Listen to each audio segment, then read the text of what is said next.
liberalization of foreign trade and foreign investment policies. पिछले topic में इसी के बारे में हम लोग डिस्कस किए थे और ग्लोबलाइजेशंस को जो इनेबल बनाने वाली एक्टिविटीज़ है जिसमें टेक्नोलॉजी, कम्युनिकेशंस, लिबरलाइजेशंस, ये सारी चीज़ें, इनके साथ साथ एक और चीज़ आती है जिसे हम लेबर्स लॉ के नाम से जानते हैं। लेबर्स लॉ क्या होता है कि हर एक कंट्री के गवर्नमेंट वहाँ के लेबर्स के प्रोटेक्शंस के लिए कुछ रूल्स और रेगुलेशंस जो है वो डेवलप करते हैं। तो एमएनसीज़ को अपनी कंट्री में इनवाइट करने के लिए गवर्नमेंट इन बड़ी बड़ी एमएनसीज़ को लेबर्स लॉ में कुछ छूट भी देते हैं, रिबेट्स भी देते हैं।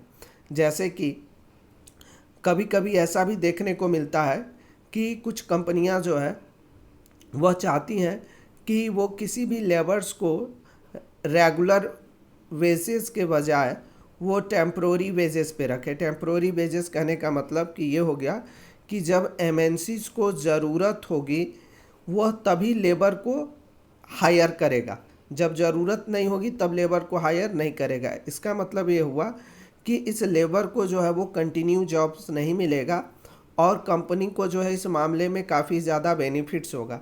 तो ऐसे सिचुएशंस में गवर्नमेंट क्या करती है कि एमएनसीज़ को कभी कभी छूट दे देती है कि ठीक है, आप जब ज़रूरत पड़े अपने अकॉर्डिंग जो है वो लेबर को हायर कीजिए, जब ज़रूरत पड़े हटा दीजिए। इसके साथ साथ लेबर से जुड़े हुए कुछ और भी चीज़ें होती हैं जिसमें जो है वो लेबर्स के वेजेस की बात अगर हम करें, क्योंकि हर जगह लेबर्स यूनियन के अकॉर्डिंग और मतलब जो गवर्नमेंट वहाँ की होती है, गवर्नमेंट फिक्स कर देती है कि एक लेबर्स का जो है वो मिनिमम वेजेस क्या होना चाहिए। जैसे कि 9th क्लास में भी आप पढ़ चुके हैं, क्लास 9th में, कि पालमपुर के स्टोरी में, कि जो फार्मर्स या जो वर्कर्स जो है वो लेबर खेतों में एग्रीकल्चर्स में वर्क करते हैं, उनके एग्रीकल्चर में वर्क करने पे उनका मिनिमम वेजेस क्या होना चाहिए।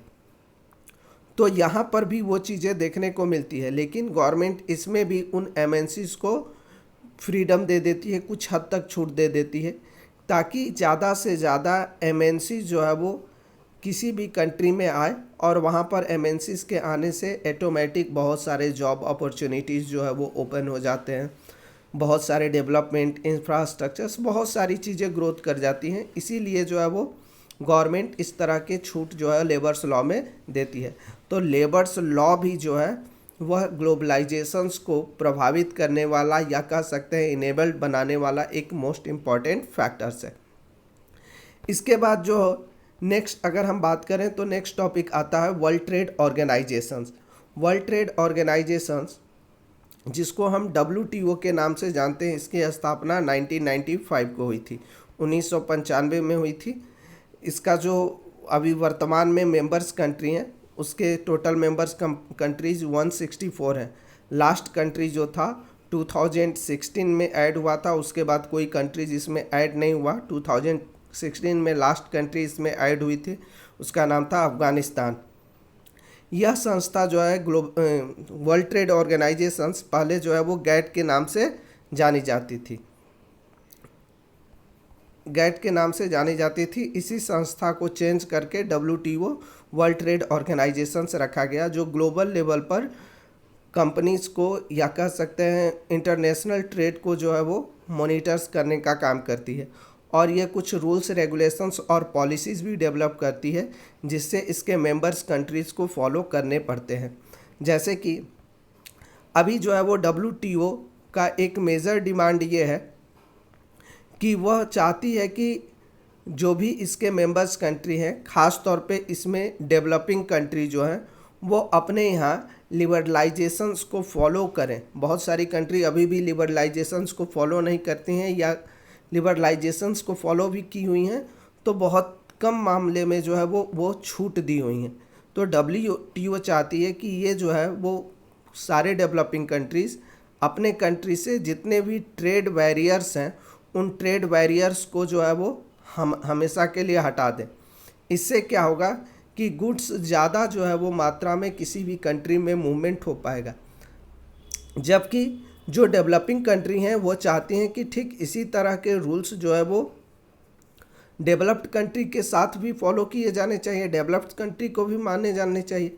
लेकिन यहाँ पर देखने को मिलता है कि यहाँ पर WTO जो व्यवहार करती है लोगों के साथ, वह एक तरफा व्यवहार कर रही है, क्योंकि वो एक तरफ डेवलपिंग कंट्रीज़ पे प्रेशर डाल रही है कि आप अपने यहाँ ट्रेड बैरियर्स को हटाइए, जबकि दूसरी तरफ डेवलप्ड कंट्री को किसी भी तरह का कोई दबाव नहीं डालती है कि वो अपने यहाँ किसी भी तरह के ट्रेड बैरियर्स को हटाए। जैसे कि अभी हाल ही फिलहाल में आप लोग इस तरह के न्यूज़ देखे होंगे कि अमेरिका और चाइना के बीच में जो है ट्रेड वॉर स्टार्ट हो गया था, जिसमें अमेरिका ने चाइना के वस्तुओं पे, गुड्स पे जो है वो 200% तक जो है वो टैक्सेस इम्प्रूव कर दिए थे। तो जाहिर सी बात है ऐसा कर देने से चाइनीज़ प्रोडक्ट्स का दाम महंगा हो जाएगा और अमेरिका में लोग चाइनीज़ प्रोडक्ट्स नहीं खरीदेंगे। तो यहाँ पर भी WTO को बोलना चाहिए कि अमेरिका के लिए कि अमेरिका जो कर रहा है वो गलत है, उसका विरोध करना चाहिए, लेकिन ऐसा नहीं होता। इससे यह भी पता चलता है कि WTO जो फंक्शनेबल कर रही है, ये जो फंक्शन काम कर रही है, वो फेयर तरीके से नहीं कर रही है। यानी आप यह भी कह सकते हैं कि WTO जो ऑर्गेनाइजेशन है, वर्ल्ड ट्रेड ऑर्गेनाइजेशंस, यह फेयर बिहेवियर नहीं करती है सभी कंट्री के साथ, चाहे वो डेवलपिंग कंट्री हो या डेवलप्ड कंट्रीज हो।